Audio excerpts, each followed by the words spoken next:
Hey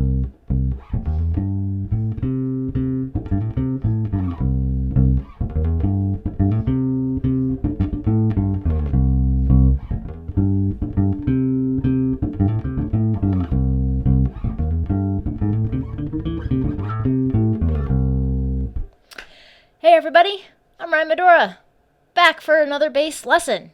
This is going to be fun. We're going to talk about C major, label some chords, label some scales, scares. You may be scared of chords and scales, but you really don't have to be.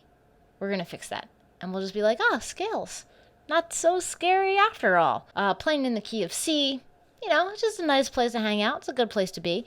And we're going to make some of these scales that could be scary, not so scary anymore. So today we're going to focus on using our 5 fret span. This is also going to be a follow-up to a video where we talked about using the 4 fret span and learning how to label chords and scales and knowing what things are called, knowing what notes are at our disposal, and how to kind of imply and know what to do on the fretboard without having to fumble around for notes. It's great when you just know what you're supposed to play. So today we're going to focus on learning and labeling C major, and we're going to use our 5 fret span, meaning we're no longer going to be just in our 4 fret span. Instead, we're going to use a more vertical or elongated position on the fretboard. And to do this, I like to start with my first finger, my index finger on the C. So I'll find my 3rd fret on the A string to play a C, and I'm going to kind of basically go between the 3rd fret and the 7th fret. So this is going to be a 5 fret span, 1, 2, 3, 4, 5. And primarily I'm going to be using my index finger for notes on the 3rd fret, my middle finger for notes on the 5th fret. You can see that I kind of do a little bit of a shift, so I'm not playing that half step there. I'm kind of bouncing up a little bit and moving my thumb just a tad to get my middle finger in position on the 5th fret. Then I'm using my pinky for notes on the 7th fret.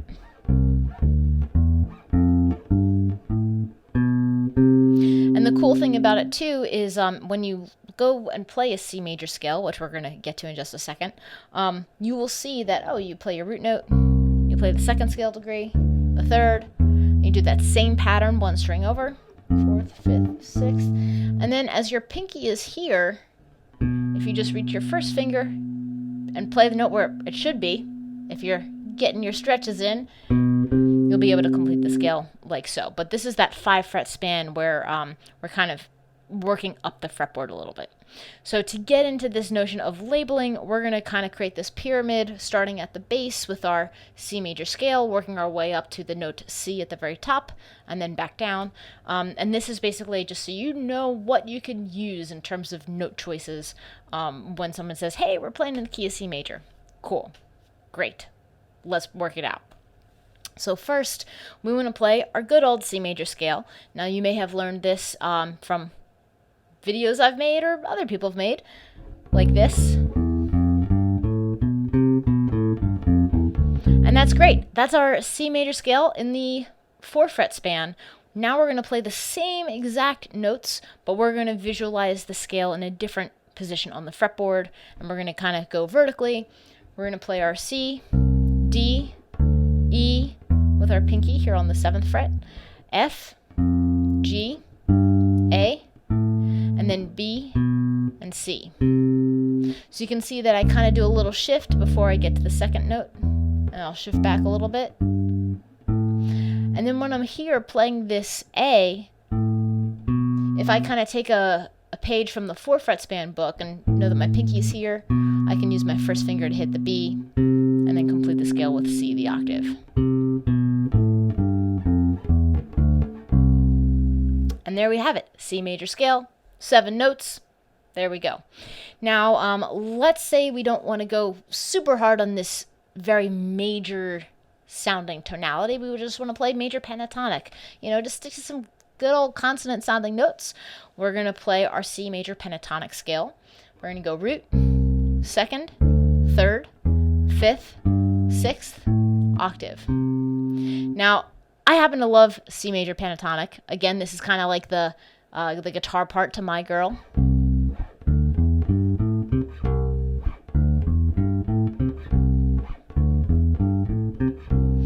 But it's the guitar part, not the bass part, so don't play that if you're playing My Girl. Let somebody else do that. But that is the C major pentatonic scale nonetheless.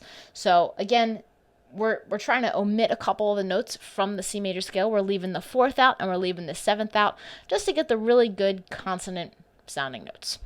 So now that we've done C major scale, we've done C major pentatonic, let's distill that even more. Let's just play a C major 7th chord. So the C major 7th chord is going to be root, 3rd, 5th, 7th. That's a nice sound. This will involve a little bit of a leap because we're not playing the 2nd scale degree, so we're going to play our 1st. We're going to bring our pinky up and play the 3rd here, 5th, and the 7th. And that's a nice shape. You can throw the octave on top. So now that you've got that C major 7th chord, let's say you're looking at a lead sheet or chord chart or whatever, and it just has a C. It doesn't even have a 7th. 7th's not at the party. You might just want to play a C major triad. Or root, 3rd, 5th. 3rd, root down below. You could throw the octave on top too. And that's a good time. Just the 3rd and the 5th and the octave. C major triad. Then you say, okay, well, what if we don't even need the 3rd? What if we just want to play the root and the 5th? That's cool too. You have your C and you have your G. Easy peasy. Then you could go, well, what if I just played those notes backwards?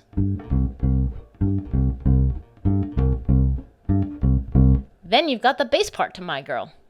All these My Girls just sneaking into the key of C. So that is the base of the pyramid, C major scale. Then we have C major pentatonic, C major 7th chord, C major triad, the C power chord, just the root and the 5th. And then the top of the pyramid is just the note, the root note, C. Right there. We'll play the octave. It's a good time.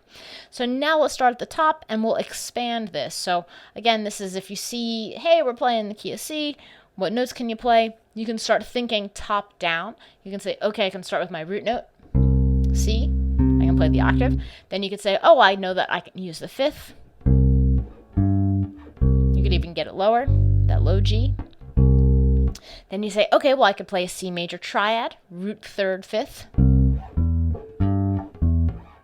Make sure you get that jump up to play the E with your pinky. And then you say, okay, well, what if I know that it's a C major 7th chord? I can throw that 7th in.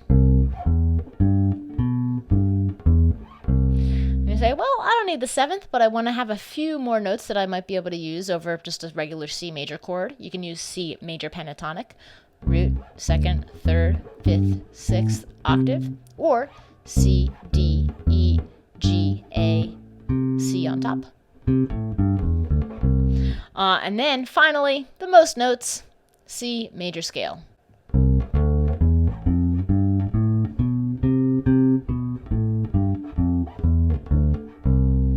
And there you have it. We start at the top, worked our way down, built that base of the pyramid, and those are the notes that you can use if you're saying like, yeah, I'm gonna play in C. What can I go for? And remember too that like you can find the same notes lower, you know, even though we're just kind of playing scale patterns and we're moving in one direction, you can find a lot of these notes in other places on the fretboard. That's what this is all about. When we want to improve our knowledge of the fretboard, what it really means is knowing different patterns and different places to find the notes that might be the same. You know, for instance, if I wanted to go 1, 2, 3, I can go like that or like that. Ooh. Could throw the low E in there if I wanted to. And these are just options. This is fretboard knowledge. So if you dug this video, please head over to my website, ryanmedora.com, or check out either my TRUEFIRE channel or my Patreon page for tab and notation for this and a lot of other things. Happy practicing, everybody. Keep it groovy. Have a good day.